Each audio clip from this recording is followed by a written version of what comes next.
যখন হাসপাতালে ছিলাম তখন তো একটা খুবই ক্রুশিয়াল মোমেন্টে আমরা ছিলাম। উনি তখন আমাদেরকে হেল্প করেছিলেন। আমি যতটুকু জানি উনি গণ অধিকার পরিষদের নেত্রী ছিলেন, আমাদের বিশ্ববিদ্যালয়ে পড়াশোনা করেছেন। সেই জায়গা থেকে বিশ্ববিদ্যালয়ের বোন হিসেবে তিনি তখন আমাদেরকে অনেক হেল্প করেছিলেন।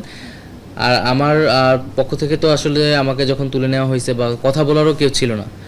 হ্যাঁ, আমার পরিবারের সদস্যদেরও আমরা মানে তারাও কথা বলতে এক ধরনের নিরাপত্তাহীনতায় ছিল।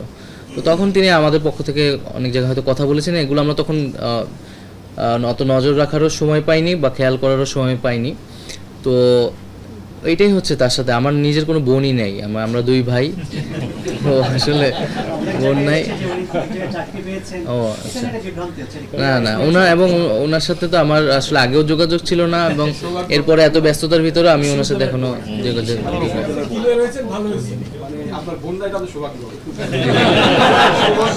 সৌভাগ্য না।